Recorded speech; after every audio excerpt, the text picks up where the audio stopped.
It's Chris Moore with the Sens PR staff. Thank you for joining us this morning. Thanks to General Manager Pierre Dorion for joining as well. The details are exactly the same as when we first had Pierre 2 weeks ago, and similar to with Trent Mann last Tuesday. So without further ado, I'd welcome you to use the raised hand function for any questions, and I will be getting to you momentarily.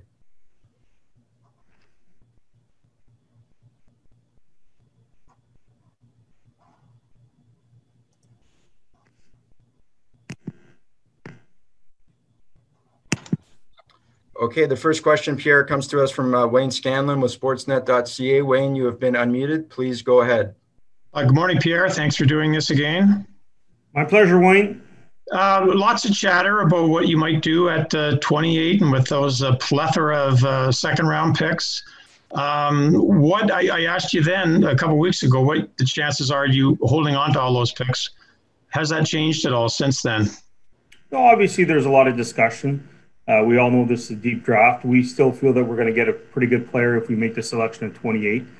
We know the draft runs in pretty deep into the third round. And, I don't know if we're going to have 9 picks when we're done by Wednesday, but we still feel that we're going to make more selections than a lot of other teams.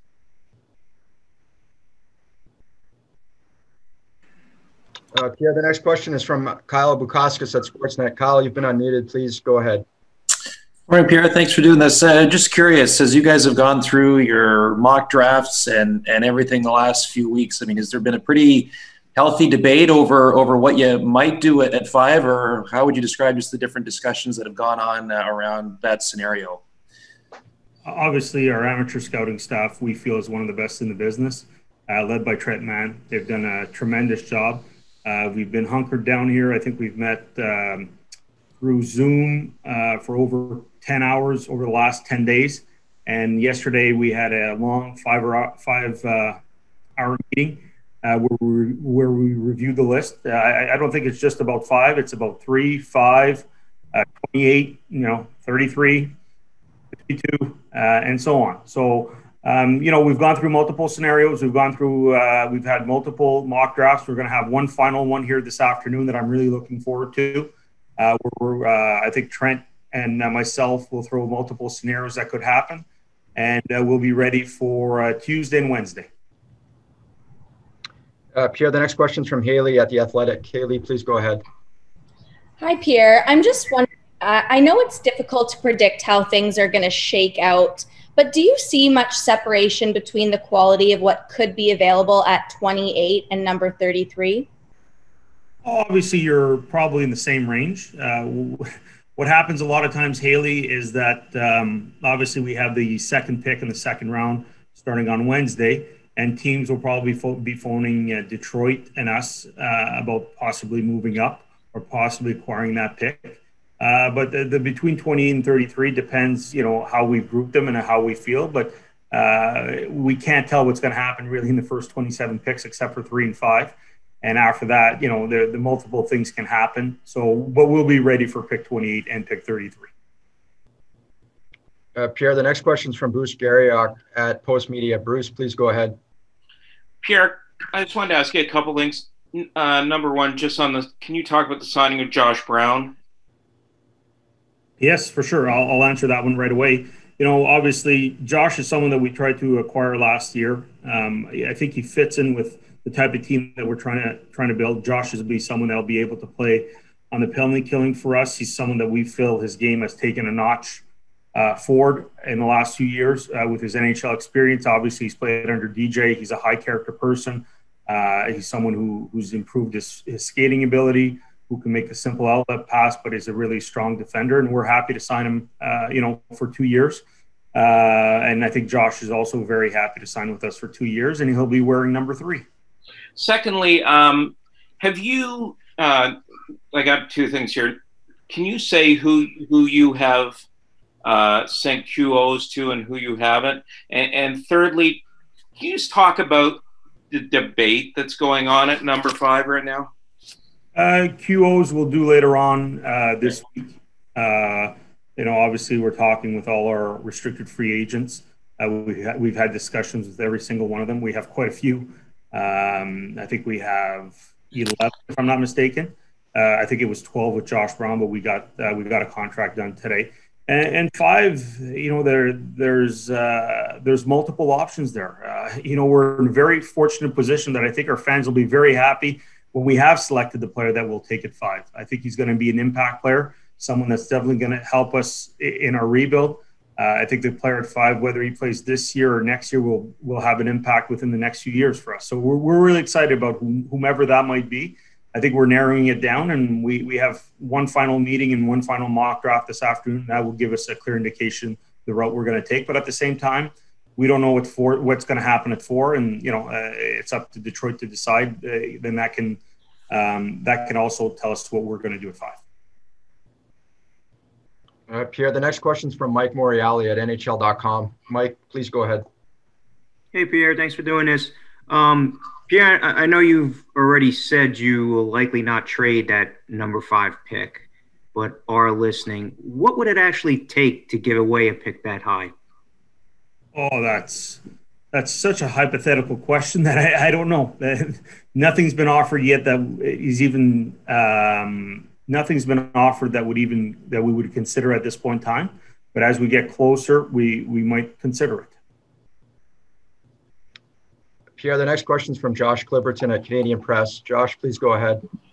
Yeah, hey, Pierre, thanks for doing this. I'm just looking a little further ahead to free agency. I'm just wondering what you see Friday looking like across the league. Like, will it be a race to the window, or do you think that teams, players, agents are all going to take a step back and wait to see how the market shakes out because of the flat cap and all the uncertainty and everything else?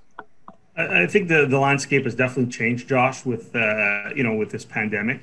But we can't really speak for all 31 teams. I can tell you the Ottawa Senators and our approach to free agency, if we can add some quality pieces that can help with this rebuild, is something that we'll definitely look at. I don't think we'll be big spenders. I think we're going to be very, we want to give an internal chance to a lot of our good young players that, we're a first place team in Belleville with lots of scoring and lots of good young players that deserve a chance to make our NHL team next year. So that's probably the angle that we're looking at as far as the whole league. I wish I could tell you, but I think we'll find out soon enough on Friday.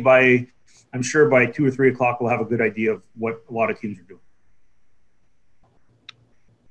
Pierre, Bruce is back here. Bruce, please go ahead.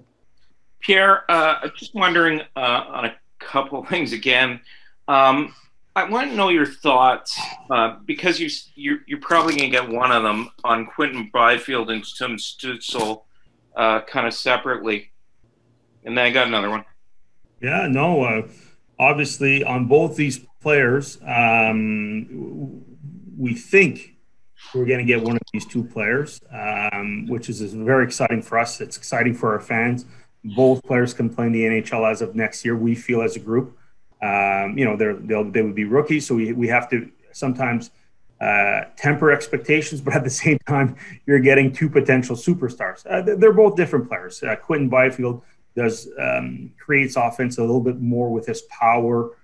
Stützle creates it more with his speed. Both are tremendously skilled. Both will be frontline players in the NHL.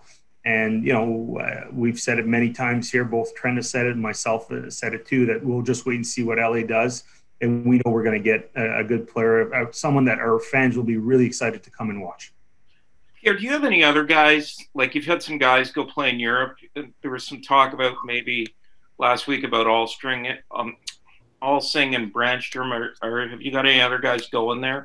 Yes, Bruce. You're always a step ahead of me, Bruce. So Eric Brandstrom will be playing in Langnau in Switzerland. I think it'll be announced later on today. We'll do the loan agreement later on today.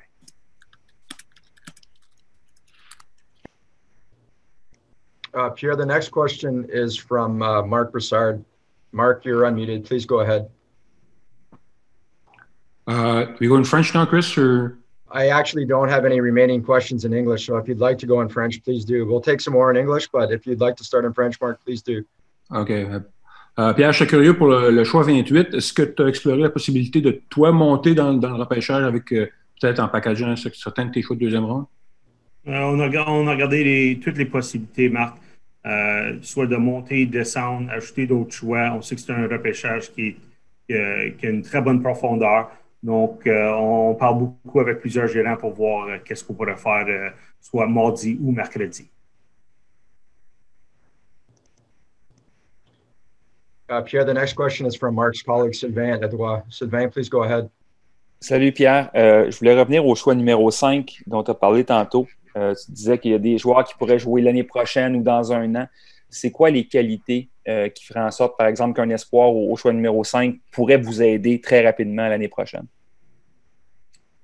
Les qualités, qui que soit le joueur aussi, ça va être un joueur qui va avoir un impact dans notre alignement, quelqu'un que nos partisans vont pouvoir s'identifier avec, quelqu'un que je pense que la chance d'être une vedette dans la Ligue nationale, quelle que soit la position. Pierre, the next question is from Nicolas Saint-Pierre. Nicolas, please go ahead. Pierre Trent, la semaine passée, nous a dit qu'il y a eu un genre de débat à savoir si Stützle est un joueur de centre ou pas. Puis tu nous as bien dit que Stützle, pour vous autres, c'était un joueur de centre. Mais je me demande, à quel niveau on pourrait débattre si c'est un joueur de centre ou pas, Stützle?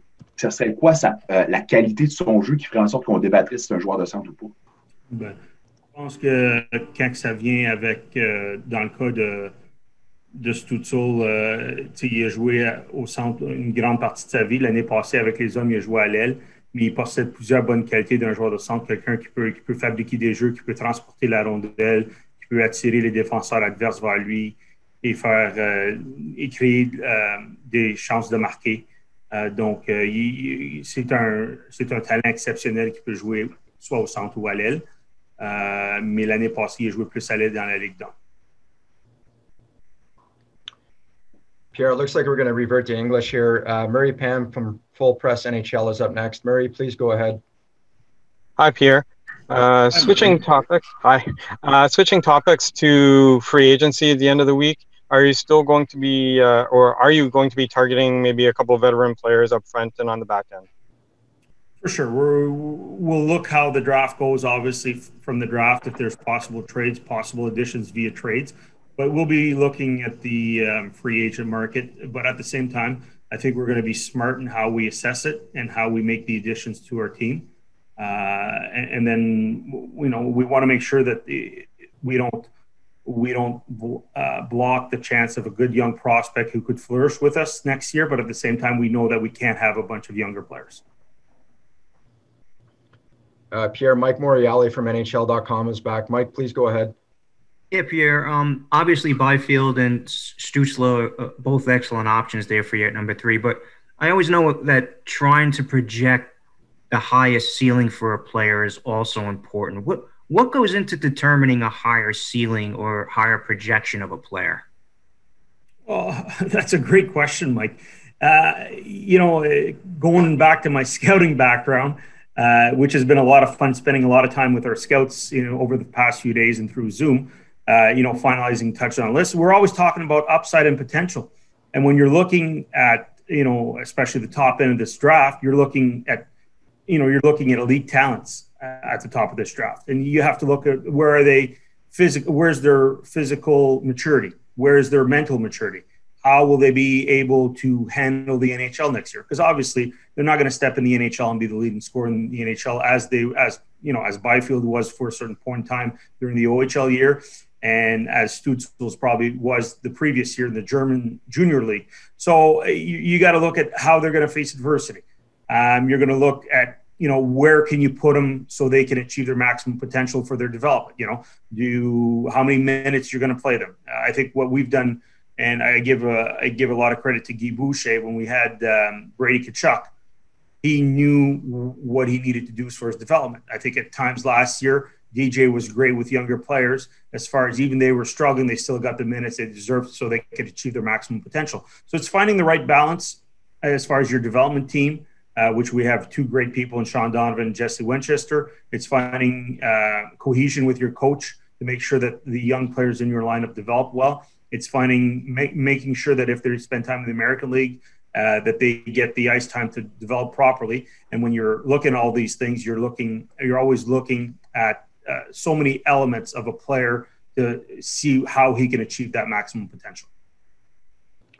We'll go back to Bruce here at Post Media. Bruce? Pierre, when you have as many picks as you do, why is that such good capital for an organization? And if you move one to get immediate help, what would it take to make that decision? And then add a second question. Well, Bruce, obviously you got to weigh the pros and cons in every pick. We're in a fortunate position right now that all the calls that we're getting are all about the picks in the upcoming draft. And for us, we've got to look at the pros and cons. We're not going to derive from the plan. We're not going to go for a short-term solution that won't be beneficial in us in achieving our ultimate goal of winning the Stanley Cup, as part of the plan. So we have to make sure that every decision we make is not a decision just based on emotion or immediate needs, but at the same time making sure that our young players can develop within the plan and making sure they're well surrounded. And, if it's a younger player, obviously, and he can be part of that plan, we always look at that. So it's always, every situation is different from one to the other. And we have our pro scouts here. We have, obviously, Dave will be here to talk about every possible scenario that could happen.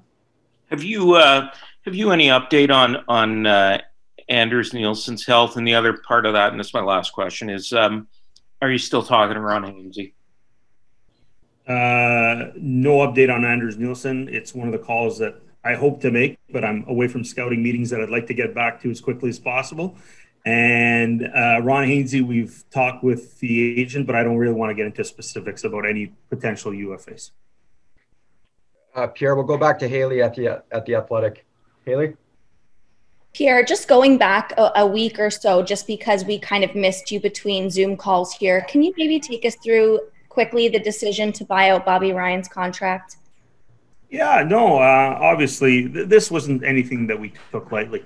I think first and foremost, we have to commend Bobby for what he did in his life. But at the same time, we just felt it was a time to, let some of the younger players start with us. And, I don't think we'll be a cup contending team, but we definitely want to be much better this year. That probably it would be good for both sides if Bobby could go to a team that probably has a better chance to win the cup. And if we could, infuse some younger talent into our lineup, and we just felt it would be beneficial for both parties if we made this decision. Pierre, we'll return to Marc Brassard at Le Droit. Marc? Pierre, tu en as parlé un peu la semaine passée de qu'est-ce que ça prendrait pour repêcher un gardien en première ronde. Je pense que tu l'as jamais fait comme directeur général, en tout cas. Pour repêcher un gardien très tôt, qu'est-ce que ça prendrait à quel point il faut que ce soit meilleur, que le potentiel soit meilleur que pour un joueur d'avant? Pour pêcher un gardien, il faut regarder qui d'autre on compare avec, son impact. On veut toujours repêcher le meilleur joueur possible qui peut nous aider. Donc, on prend toujours ça dans l'équation.